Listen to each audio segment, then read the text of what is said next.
अध्यापकों को कुत्ता पकड़ने व संख्या बताने के मामले में बेसिक शिक्षा अधिकारी ने किया बड़ा खुलासा।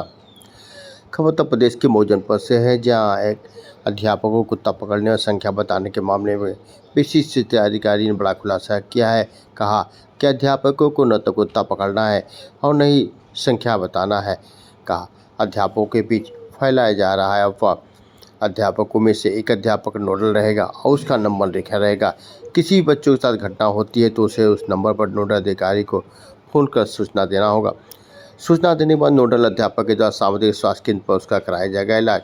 वही सिर्फ अध्यापकों को नोडल का यही रहेगा काम। अफवाहों पर न ध्यान दें, शासन उच्च न्यायालय का आदेश। इसको लेकर बेसिक शिक्षा अधिकारी ने अध्यापकों से अपील की है।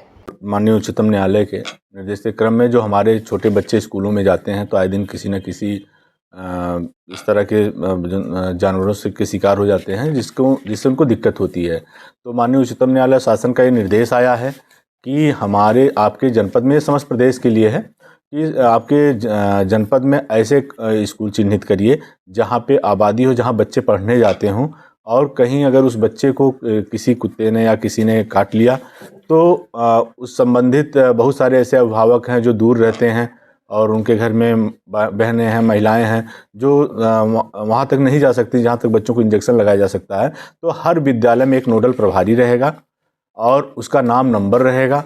अभिभावक को आवश्यकता हो, अगर इस तरह की चीज़ें होती तो उससे संपर्क कर लेंगे। वो स्थानीय CSC पे ले जा करके जो टीका वगैरह इंजेक्शन लगवाना है वो इंजेक्शन लगवा देंगे, जिससे बच्चा भी सुरक्षित हो जाएगा। इन्हीं सभी चीज़ों को दृष्टिगत रखते हुए, और जो हमारा MDM है या इस तरह की चीज़ें हैं या कूड़ा कचरा इकट्ठा होता है आसपास से, कोई दुकानें हैं जहाँ से तो जो आवारा पशु हैं, इस तरह की चीज़ें वहाँ पर होती रहती हैं, तो कम से कम स्वच्छता रहे। स्थानीय प्राधिकारी जो हमारे EO हैं नगर पालिका, उनको हमें सूची भी दे देनी है ताकि वहाँ पे किसी प्रकार की गंदगी ना रहे, जिससे वहाँ पे इस तरह के पशु या कोई भी इकट्ठा होकर के हमारे जो बच्चे हैं या हमारे बुजुर्ग हैं या कोई भी हो जो जिनके ऊपर हमला हो सके, इस तरह की चीज़ें, इनके बचाव के लिए एक नोडल नामित किया गया है जिनका नाम बोर्ड पे चस्पा रहेगा।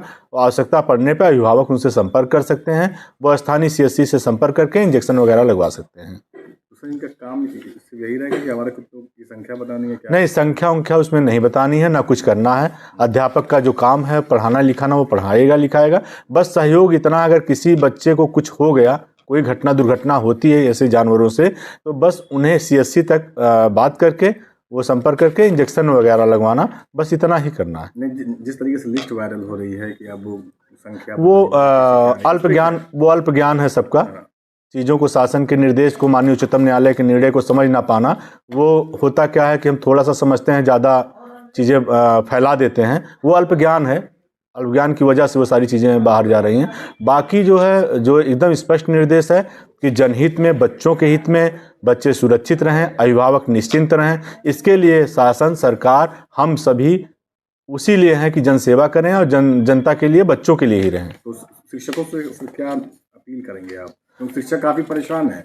हमारे जो शिक्षक हैं, सारे विद्यालय में जितने शिक्षक हैं, चाहे वो प्राइवेट विद्यालय हो चाहे हमारे सरकारी विद्यालय हों, वहाँ पे बस हमें इतना करना है, एक अध्यापक का नाम नोडल रहेगा। अगर किसी अभिभावक को ज़रूरत पड़ती है, बच्चे को ज़रूरत पड़ती है, तो उनसे संपर्क करके बस उनका इंजेक्शन वगैरह लगवा करके उनको सुरक्षित घर पहुँचवा देना है।